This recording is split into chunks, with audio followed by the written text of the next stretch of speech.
It's lovely to be with you today. I am speaking from Stockholm, where spring has just arrived. And like Hannah said, I will offer something a little bit different. A few weeks before this course started, she asked me if I wanted to put together some spoken word on the topic of kinship.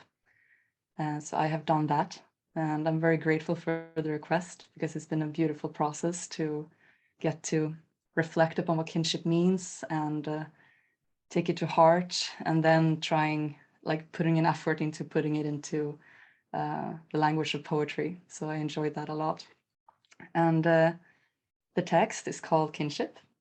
And it's a mashup of my own experiences, things that I found interesting in the course material, and things that's been said by the speakers that have inspired me. So it's very possible that you'll recognize some elements in it. And yeah, I hope you enjoy it.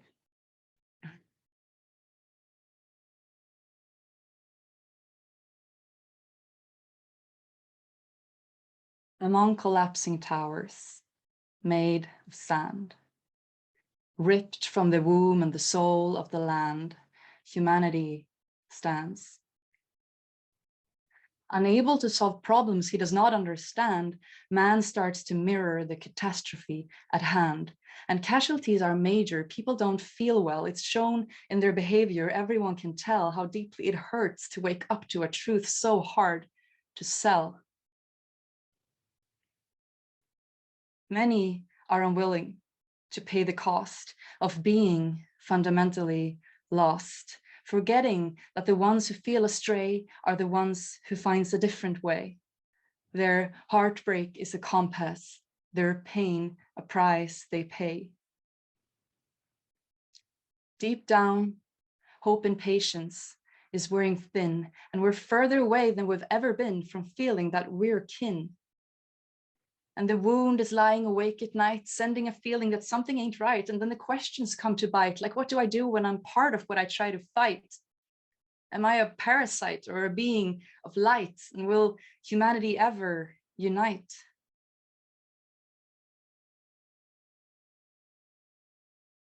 I wonder, when will it stop getting worse? Is this how things are meant to be, or is it a curse? And what about this metaverse? What is it like to converse in a universe that doesn't allow our meat to meet? And if it's true that this technology is a womb with a view, a virtual experience we immerse in, we consume, then how will it make us heal from all the marks we have in our social network?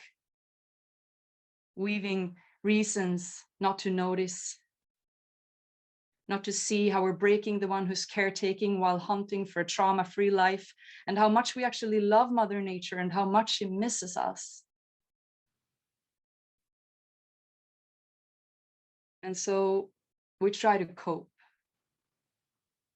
with this widespread sense of being disconnected, lonely and rejected, unable to find home, unallied and confused, starved of cosmic wonder on a planet we abused.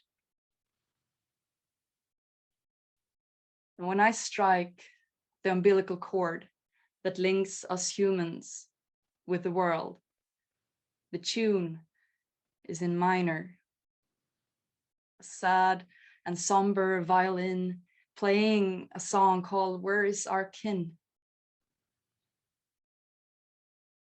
We're playing that we're separate, when truth is that we're not. We've simply been caught in believing that a lot.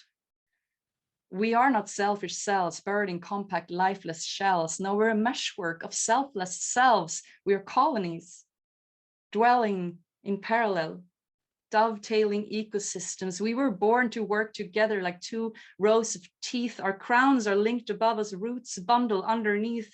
There is no line where we end, where we begin. Not even with our skin can you disentangle our kin. And I invite you to take your hand and put it over your belly button and just feel it with your fingers. We all have this scar in our belly, telling a story of separation. But truth is, it's not a scar from being cut off. It's a signature of source, the origin of being, the well of all life's force. And we are still connected. There is no divorce. We just forgot that we're part of this constant intercourse. Just feel that marking on your belly, our universal stem. You see, nobody came into this life before life came into them. And through this navel gazing, we can learn to see each other. We can learn to relate to birth and to mother. We are so much like nature is, so much like our planet, so much like outer space. We move in cycles, seasons and days, and all lives interlace.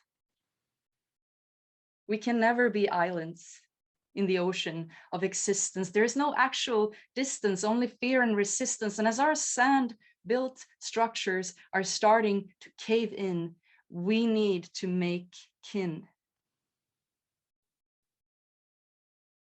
Yes, with all these ifs and maybes, uncertainty and fear, make kin more than babies and learn to hold them near, hold them dear, relearn how to feel related to the whole and to the parts, to love wildly untranslated with our bodies and our hearts, to recognize the animal in us, to recognize the children in us, to recognize the scars in us, and to recognize the kinship sprouting from that common ground.